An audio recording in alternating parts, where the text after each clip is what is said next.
ইরানের president Ebrahim Raisi, পররাষ্ট্রমন্ত্রী Hussein আমির Abdollahian সহ বিধ্বস্ত হেলিকপ্টারে থাকা সব কর্মকর্তারা মারা গেছেন।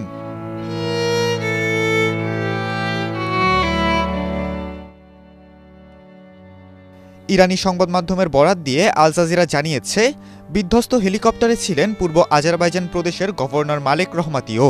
যদিও প্রেসিডেন্টের মৃত্যুর বিষয়টি এখনো পর্যন্ত নিশ্চিত করেনি দেশটির সরকারি কর্মকর্তারা। তবে নাম প্রকাশে অনিচ্ছুক ইরানের এক শীর্ষ কর্মকর্তা রয়টার্সকে প্রেসিডেন্ট রাইসি সহ হেলিকপ্টারে থাকা কর্মকর্তাদের মৃত্যুর সংবাদ নিশ্চিত করেছেন। এদিকে চিকিৎসকরাও দুর্ঘটনাস্থলে প্রাণের কোনো অস্তিত্ব পাননি বলে জানিয়েছেন।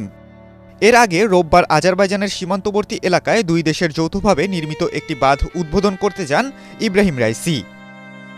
সেখানে আজারবাইজানের প্রেসিডেন্ট ইলহাম আলিয়েভও ছিলেন। সেখান থেকে 3টি হেলিকপ্টারের বহর নিয়ে ইরানের পূর্ব আজারবাইজান প্রদেশের রাজধানী তাবরিজে ফিরছিলেন ইব্রাহিম রাইসি ও তার সঙ্গে থাকা অন্য কর্মকর্তারা। ওয়ালটন এয়ার কন্ডিশনার এক্সচেঞ্জ অফারে স্প্লিট এসিতে 23,000 টাকা পর্যন্ত নিশ্চিত ছাড়। পথে পূর্ব আজারবাইজানের জোলফা এলাকার কাছে দুর্গম পাহাড়ে প্রেসিডেন্টকে বহনকারী হেলিকপ্টারটি বিধ্বস্ত হয়। তবে অন্য দুটি হেলিকপ্টার নিরাপদে গন্তব্যে পৌঁছায়। যুক্তরাষ্ট্রের তৈরি হেলিকপ্টারে যাচ্ছিলেন ইব্রাহিম রাইসি, এ তথ্য নিশ্চিত করেছে তেহরান। রাষ্ট্রীয় বার্তা সংস্থা জানায়, রাইসিকে বেল 212 মডেলের একটি হেলিকপ্টার বহন করছিল। এই মডেলটি যুক্তরাষ্ট্রে তৈরি। পশ্চিমা দেশগুলোর তৈরি বিভিন্ন বিমান ও হেলিকপ্টার ব্যবহার করে ইরান। এগুলোর বেশিরভাগই কয়েক দশকের পুরনো।